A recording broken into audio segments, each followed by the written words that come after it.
2025 সালে এসে ইউটিউবিং করবেন এবং অল্প কম খরচে যারা ইউটিউবিং রুম বানাবেন আপনি ইউটিউবে আসতে পারেন। আজকে আমি এই সব কিছুই দেখাবো একটু যে আমি ইউটিউবিং এ কত টাকা খরচ করে আমি নিজে এসেছি। আমি কত টাকা খরচ করে এসেছি আমি ইউটিউবে, এটাই আমি আজকে আপনাদের এ টু জেড দেখাবো।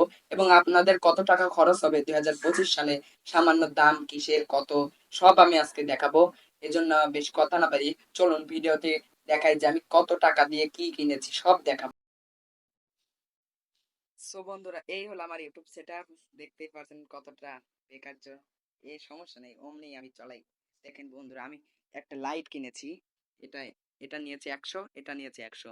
এবং এই কাপড়টা গ্রিন স্কিন কাপড়, এটা আমি কিনেছি 150 টাকা দিয়ে। হয়তো আরো আপনাদের থেকে বেশি নিতে পারে। আমি 2 গজ কিনেছি, 2 গজে আমার পুরোটা হয়ে যায়। আপনারা 3 গজ কিনতে পারেন।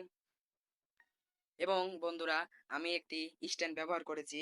এটা আমি নিচে আমি দিয়েছি এই ইটের গুঁড়ো, সব মিক্সের করে সব একটি বাঁশের সঙ্গে লাগিয়ে দিয়েছি। এবং সুন্দর করে এই পাশে একটি বাঁশ দিয়ে লাগিয়ে দিয়েছি, এই পাশে একটি বাঁশ দিয়ে লাগিয়ে দিয়েছি। এবং আমি উপরে দিয়েছি 2টি লাইট। লাইটের জন্য ভাই অনেকটা অস্থির দেখায়। এই জন্য আপনারা অল্প খরচে মাত্র 100, 100, 200 এবং কাপড় নেবে 200 টাকা, 200 টাকা। এবং এই 200 টাকা আর 200 টাকা 400 টাকায়। এবং আপনার তার মনে করেন আপনি 200 টাকা কিনলে হয়ে যাবে ফুল রুম সেট আপ। এবং দেখেন বন্ধুরা, আমার রুমের অবস্থাটা কি। তো অমনি আমি ভিডিও করি। এবং আপনারা যারা যারা নতুন করবেন তারা আরো ভালো করে ভিডিও কোয়ালিটি করার জন্য ভালো করে লাইটিং করবেন। এবং আপনারা গ্রিন স্ক্রিন কাপড়টা একটু বড় দেখে কিনবেন। আমি একটু ছোট মানুষ, ওই জন্য আমি ছোট করেই রাখি। এবং আমি 2 গজ নিয়েছি, এটাই হয়ে গেছে।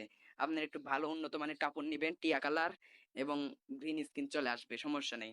সো লেটস আপনারা যারা যারা নতুন ইউটিউবিং করবেন তারা আমার সঙ্গেই থাকবেন এবং বন্ধুত্বটা রাখবেন। এটাই হলো আজকের শেষ কথা।